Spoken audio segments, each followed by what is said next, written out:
Good evening, salam namaste to each and everyone. Welcome again to our beloved Dada's Backflower Remedy Learning Series. In fact दादा होते अभी तो जैसे मैं और सोनल मैम बात कर रहे हैं कि अभी वो चालू कर चुके होते। सो बिफोर आई फॉरगेट, मुझे याद है जब हमारी फर्स्ट क्लास चल रही थी तो दादा वही अपने पेड़ के नीचे बैठे थे और बार बार यूं यूं कर रहे थे। और पढ़ाई करते हुए तो इतना इरिटेशन हो रहा था। सो आई आई रिमेम्बर सोनल मैम ने पूछा था, दादा ये क्या कर रहे हो आप बार बार। सो दादा से मेरे को ऐसा फील हो रहा है मेरे पीछे सांप लौट रहा है। तो हम सबको हंसी आ गई। पर वो अपने बिल्कुल मैटर ऑफ फैक्टली, नहीं मेरे को लगता है पेड़ से गिरा, मेरे ऊपर पीछे सांप लौट रहा है। तो फिर मैम ने बोला आप अपना झप्पा उतार के झाड़ के वापस पहन लीजिएगा। सो ही वाज लाइक, बस सिर्फ मुस्कुरा के रह गए। That was the skit of the remedy. That's how he used to teach अस।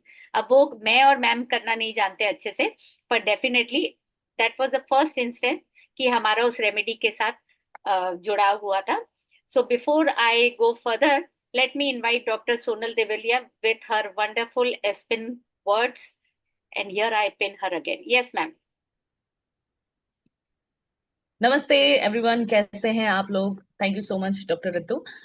तो हम दादा हमारे डॉक्टर विपिन कक्कड़ दादू को हम प्रणाम करके आज उनको याद करके उनकी one of the favourite medicine aspen के बारे में बात करेंगे। दादा ने बहुत सारी दवाइयों में से एस्पिन को बहुत ज्यादा इंपॉर्टेंस दिया है। उन्होंने इतना अच्छे से एक्सप्लेन किया है एस्पिन को। तो अस्पिन के बारे में अभी तक तो हमें दादा के साथ रहते रहते इतना तो जान ही चुके हैं कि अस्पिन क्या है। It's for unknown fear. बस अपने को यही कीवर्ड पता है कि अस्पिन में क्या होता है कि ऐसी एंजाइटी, ऐसा पैनिक अटैक, ऐसा डर जो अचानक आता है, अचानक जाता है। इंसान कहीं पे बैठा है तो अचानक से काले बादल छा जाते हैं, उसको एकदम से स्टॉप हो जाता है, आंखें एकदम स्टेरिंग मोड में चली जाती है, पाल्पिटेशन हो जाते हैं, एकदम स्ट्रेची हो जाता है, पसीना पसीना हो जाता है। दादा बोलते थे कि स्किन का कलर है वो उड़ जाता है, पीला पड़ जाता है। तो एक तरह का टेरराइज्ड फियर होता है और फिर थोड़ी देर के लिए रहता है, कब आता है कब जाता है कुछ पता नहीं है। और फिर वो जो फेस चला जाता है तब इंसान को पता भी नहीं चलता कि मेरे साथ हुआ क्या है।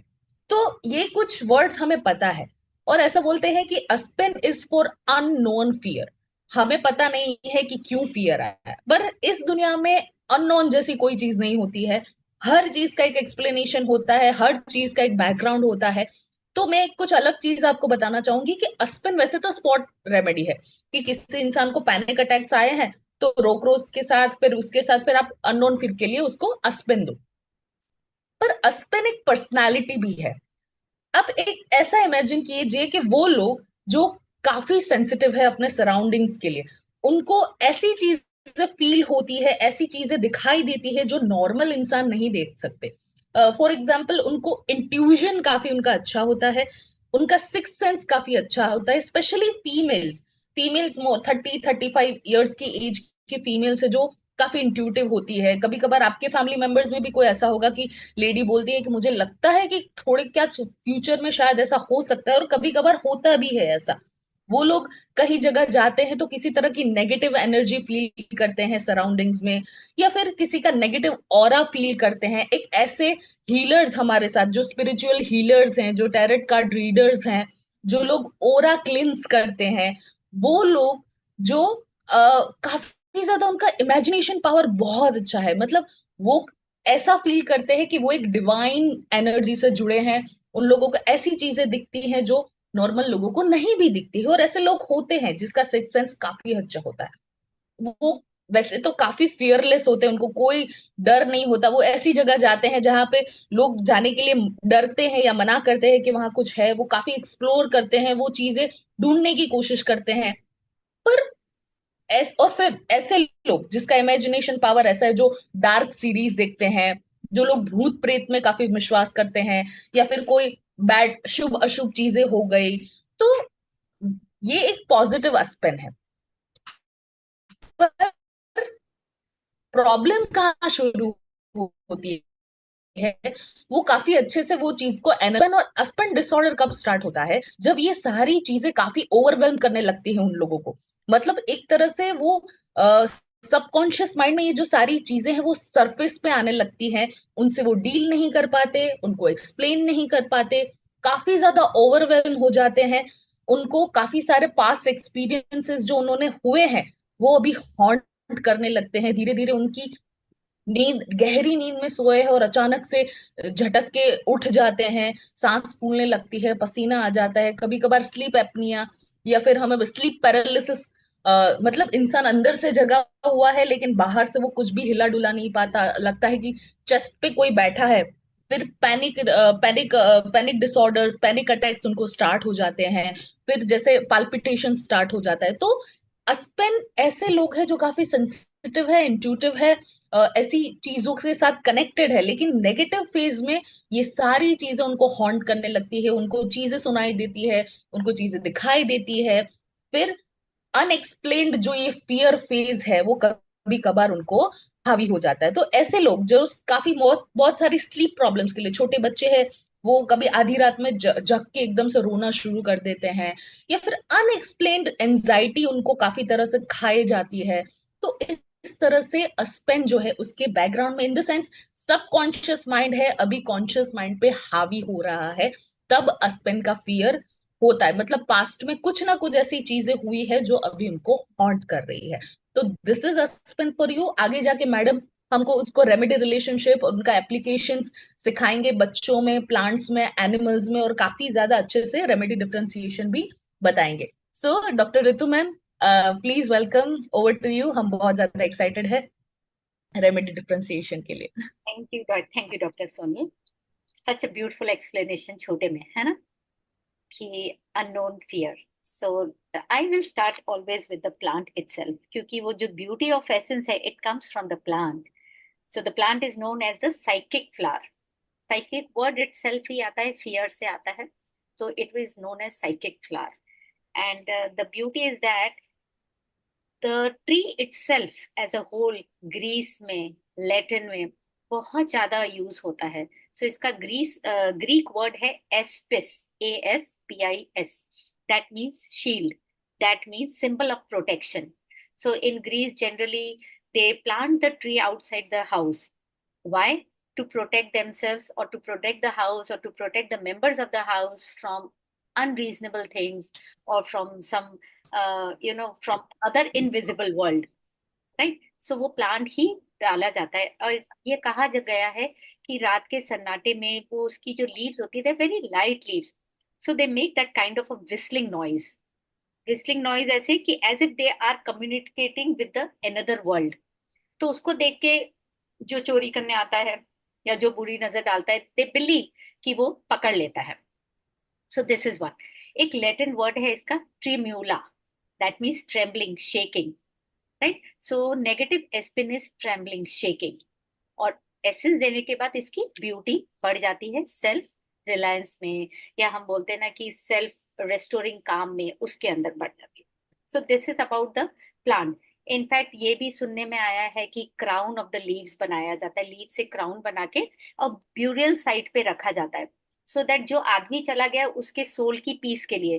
कई बोलते हैं ना आत्माएं भटकती हैं, we have heard lot of things like that. तो पुराने टाइम में तो यही इसी तरीके से, there was no scientific reason said, told, shared, but everything has scientific basis. उनको बताना नहीं आता था, समझाना नहीं आता था, बट ठीक है, सोल की पीस के लिए कि वो आत्मा नहीं भटके, तो ब्यूरियल साइट के उधर एस्पिन ट्री की लीव्स के एक क्राउन बना के रख दिया जाता था for the peace of the soul. At the same time Greece में भी पहले के जमाने में एस्पिन का क्राउन बना के किंग के ऊपर, सिर के ऊपर रख दिया जाता था to protect him from the enemies.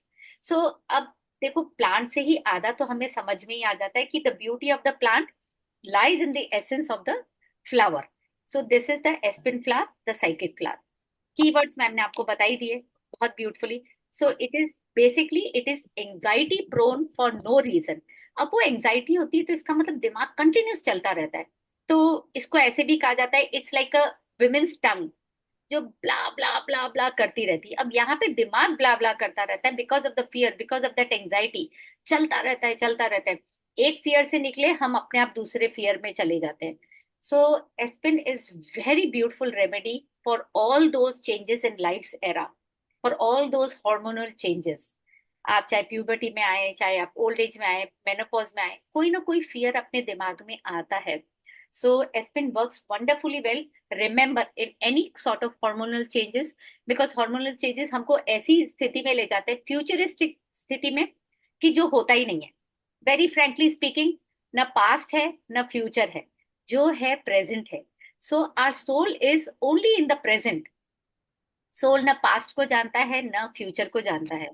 वो सोल की कामनेस के लिए, to restore that calmness, aspen remedy is a wonderful remedy. Now let's get back to the children. ये चिल्ड्रन में क्या होता है, हमें सबको पता है. बच्चों को कैसा होता है, एग्जाम का फियर होता है, डेंटिस्ट के पास जाने का फियर होता है, because there are many kids दांत वाले डॉक्टर के पास तो जाएंगे नहीं. फिर उनकी माएँ बोलती हैं कि तुम इतना खाओगे, मीठा खाओगे तो दांत वाले डॉक्टर के पास ले जाएंगे, तब तुम्हें पता चलेगा दर्द क्या होता है. You are instilling fear in the child. Exam का फियर, पढ़ाई कर लो, फेल हो जाओगे, बाकी बच्चे हंसेंगे, टीचर गुस्सा करेगी. Instilling the fear.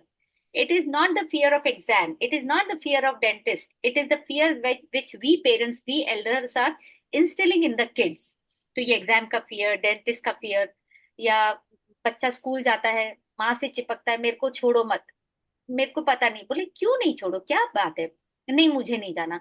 हो सकता है बाकियों से सुना हो कि तुम्हें स्कूल भेज देंगे, अगर तुमने मम्मी को ज्यादा तंग किया तो मम्मी तुम्हें स्कूल भेज देगी. तो उसके मन में वो सेपरेशन एंजाइटी है, कि माँ से दूर, पापा से दूर. राइट. तो वो नए स्कूल में जाने का डर, एग्जाम का डर, हमने ये सब देख लिया. कई बार कैसा होता है, मॉल में आपने देखा होगा, बच्चा छोड़ता ही नहीं है मम्मी पापा को. क्यों नहीं छोड़ता है, ये भी हमने इंस्टिल किया है. बच्चा खाना नहीं खाता है तो हम बोलते हैं, वो देखो बाबा जी आएंगे, तुम्हारा सारा खाना ले जाएंगे, फटाफट खाना खाओ. We are instilling the fear. बच्चा रात को सोता नहीं है, अंधेरे में वो सिक्योरिटी वाले बाबा जो डंडा से बजा रहे हैं ना, वो आके तुमको लेकर जा रहे हैं. At every step we are instilling fear in our kids. हमें रियलाइज भी नहीं होता है. हम सोचते हैं हमारा काम निपटे, बच्चा खाना खा ले, बच्चा सो जाए, because we are over exhausted. तो वो ओवर एग्जॉशन को ओवरकम करने के लिए सबकॉन्शियसली हम बच्चों के अंदर वो फियर डेवलप करते हैं. बड़े जैसे जैसे बड़े होते जाते वो फियर क्रॉनिक बनता जाता है, एक्यूट बनता जाता है. और हमें रियलाइज भी नहीं होता है कि इसकी जड़ तो बचपन के अंदर है, और हम ढूंढते रहते हैं, सवाल पे सवाल, सवाल पे सवाल किए जाते हैं. सो कुछ चीज अगर आपको मिलती है कि ये इसका पर्सनैलिटी है, please go deep into the childhood. जरूर कहीं ना कहीं वो आपको मिलेगी. या फिर कई बार कैसा होता है, डिफरेंस बिटवीन प्रेग्नेंट वुमेन है, हमेशा वो फियर में रहती है, मेरे बच्चा फिजिकली साउंड हो, मेंटली साउंड पैदा हो, हाथ पैर सलामत हो, मैं उसके लिए कुछ भी खाने को तैयार हूँ, मैं बीमार नहीं पड़नी चाहिए. This is everything is anxiety. वो बोलते हैं ना, एक औरत की ब्ला ब्ला वाली टंग, एंजाइटी चलती रहती है दिमाग में. Again that mother is instilling that fear in the unborn child. उसके अंदर वो इंस्टिल कर रही है फियर, ना चाहते हुए भी वो इंस्टिल कर रही है. अगेन आई रिपीट, इसीलिए पहले बोला जाता था कि अच्छी किताबें पढ़ो, अच्छे भजन सुनो, अच्छे लोगों की संगत में रहो, और पूरा भरा पूरा परिवार होता था, सो दैट इंसान का, उस औरत का दिमाग इधर उधर नहीं भटके.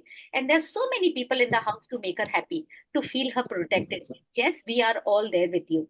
तो वो फियर भी वो अनबॉर्न बच्चे में नहीं डालेगी. सो आई एम नॉट सेइंग कि अब भाई इतना भरा पूरा परिवार कहाँ से लाए. It's just a way of saying that you have to be very helpful to a pregnant woman.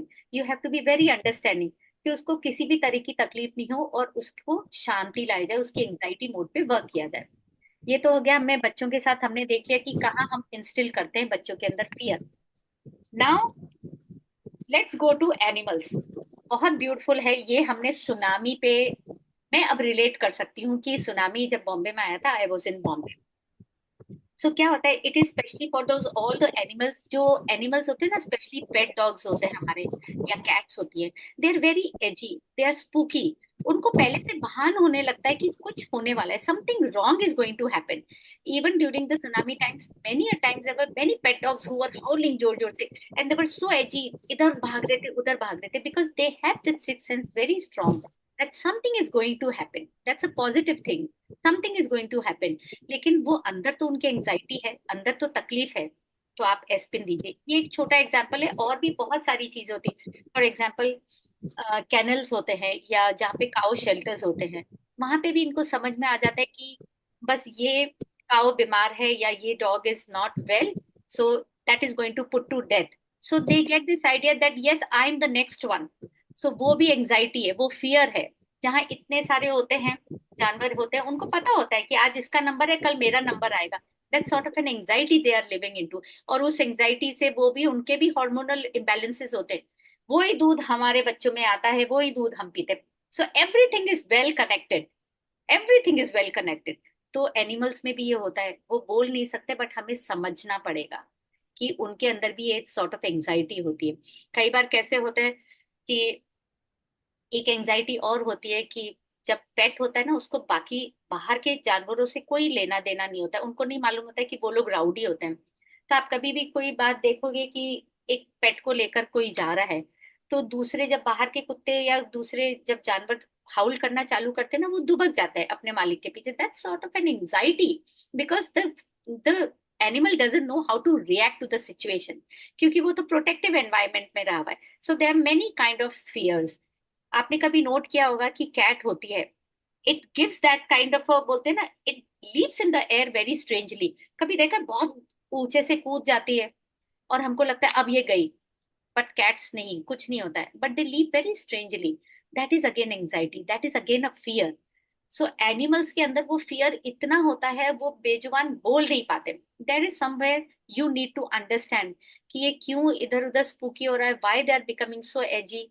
तो understand the animal, understand the pets, और इनको देने में कोई नुकसान नहीं है, राहत ही मिलेगी। सो this is all about animals and plants. एक चीज और है physically, let's understand physically symptoms क्या दिखते हैं अपने को।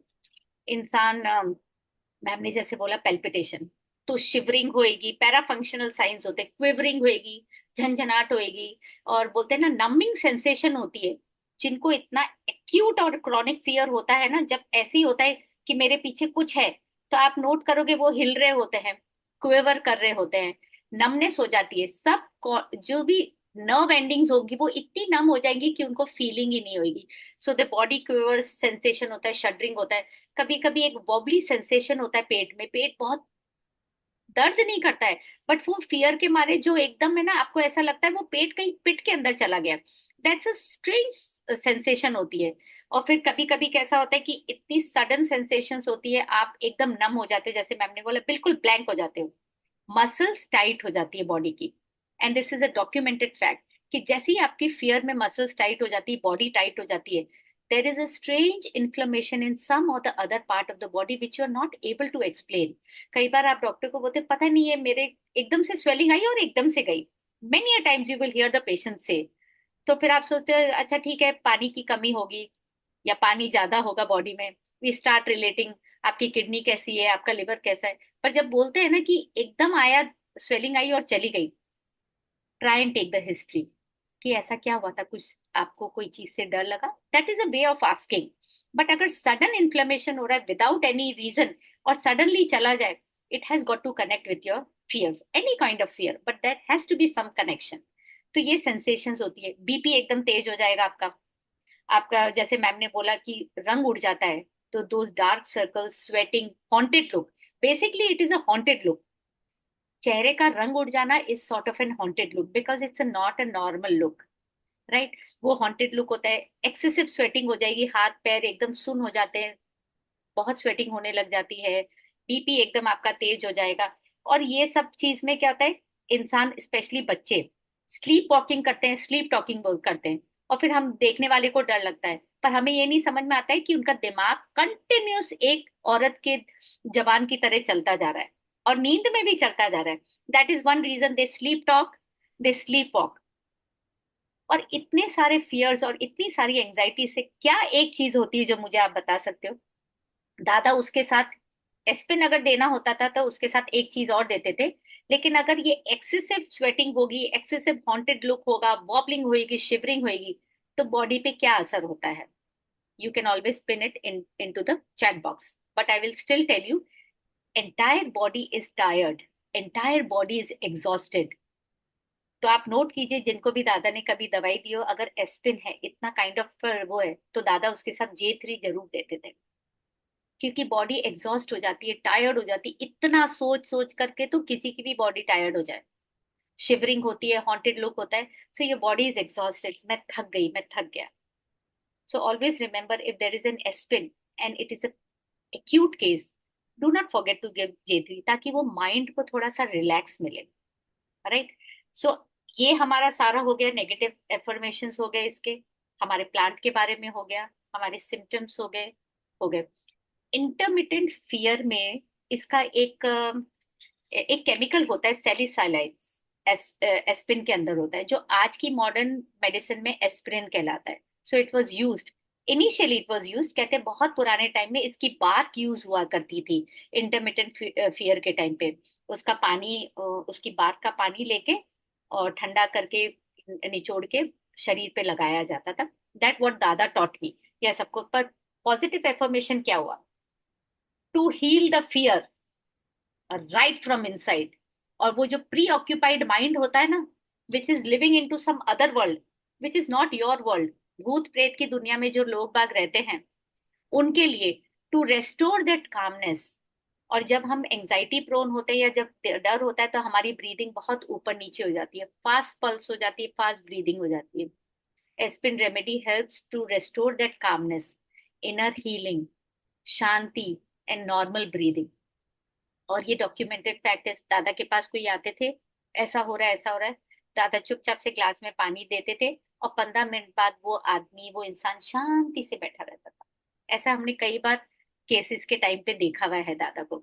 सो ऑफकोर्स वो natural breathing, and it reduces body tension. जैसे जैसे बॉडी टेंशन खत्म होगा, again I get back to the same thing, अचानक से इन्फ्लेमेशन हुआ, अचानक से चला गया। तो जैसे जैसे बॉडी टेंशन जाएगा, वो इन्फ्लेमेशन धीरे धीरे वो अचानक से ही चला जाता है। Okay, now comes the most important part, the similarities and differences between Aspen remedy with others. So here we are going to understand with clematis, with mimulus, with red chestnut, with rock rose. Beauty between clematis and aspen. So इसका एक ही word है कि both appear to be not paying attention. Right, clematis भी attention पे नहीं करता है, एस्पिन का तो होता ही नहीं अटेंशन, क्योंकि या तो वो पास्ट या वो फ्यूचर या कुछ ऐसा हो रहा है जो कि कोई इनविजिबल वर्ल्ड में से ही हो रहा है। तो एस्पिन का तो क्या है, it is an imagination of danger situation. ये सिर्फ इमेजिनेशन होती है कि मुझे कुछ हो रहा है, मुझे कुछ हो रहा है, या फिर वो चाइल्डहुड में जो फियर इंस्टिल किए हुए हैं, या उनके साथ कभी कुछ ऐसा हुआ हो। सो that is kind of a strange vibrations होती हैं, घोस्टली वाइब्रेशंस होती है, इमेजिनरी डेंजरस सिचुएशन होती है, but they are never in the present situation, they are not paying to the attention. अब क्लीमेटिस में कैसा है? क्लीमेटिस हमें पता है कि they are mentally involve into some other things. For example, family के साथ आप बैठे हो, टीवी चल रहा है, फैमिली टीवी देख रही है, आपकी भी पूरी नजर टीवी पे है, लेकिन आपका दिमाग कहीं और चल रहा है। मुझे कल ऑफिस में ये बोलना है, कल ये मीटिंग है, कुछ है। You are present there with everyone, but आपका दिमाग कहीं और चल रहा है। So both they do not pay attention. तो आपको ये माइन्यूट डिफरेंस समझना पड़ेगा। सामने वाला कोई नहीं बोलेगा, बस यही बोलेगा इनका तो कभी भी ध्यान नहीं रहता, ये तो अपने आप ही बड़बड़ करते रहते, कुछ करते रहते। तो हम सोचते हैं ये बड़बड़ करने कोई डर है क्या इनको? पर समझना पड़ेगा, प्री ऑक्यूपाइड माइंड है, कोई डर नहीं है। सो एक हेडलाइन डिफरेंस है, वो आपको अपने आप से जैसे जैसे इंसान बोलता चला जाएगा, आपको धीरे धीरे समझ आएगा। सो द नेक्स्ट रेमेडी जिसका हम डिफरेंशिएशन सिमिलैरिटीज लेंगे, वो है एस्पिन एंड मिमिलिस। दोनों फियरफुल है, हमें पता है, और इसमें कोई साइंस नहीं है, unknown fear and known fear. So we will not get into the details of that. वो वेल अवेयर फियर है, हमें पता है कि मुझे ये फियर क्यों है मिमिलिस में। Next is aspen and red chestnut. इसको डिफरेंशिएट करना एक another level of next to impossible है।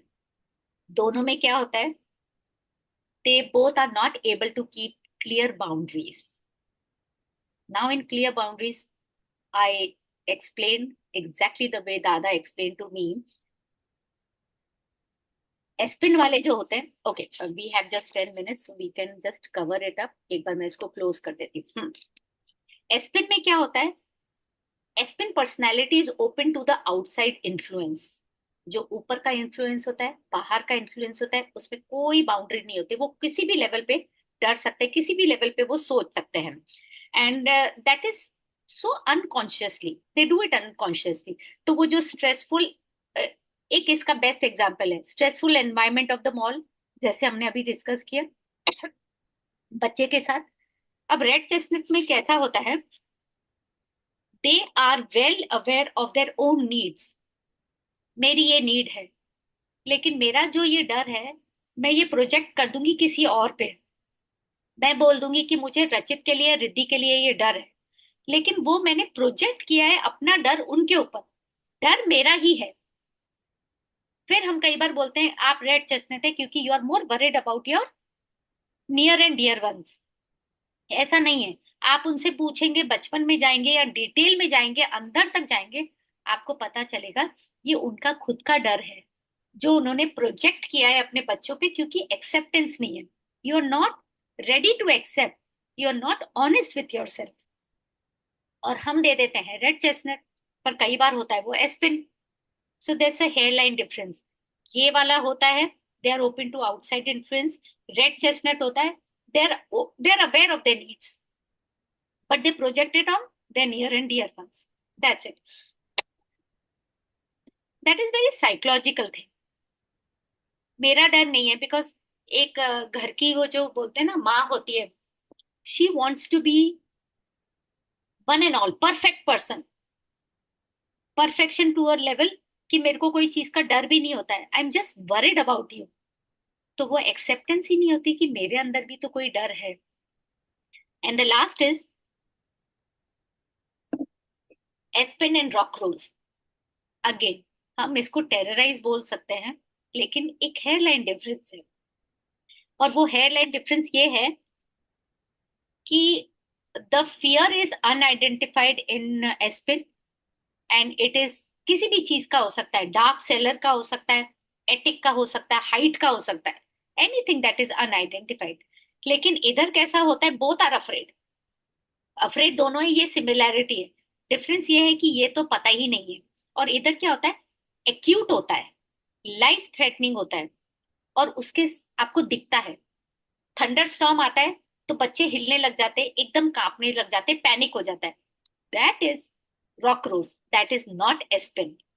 मैं ये बोल सकती हूँ कि मुझे है ना वो भूत से डर लग रहा है, मेरे पीछे लौट रहा है, एक सांप सामने आ जाना और शडर करना, देर इज अ डिफरेंस।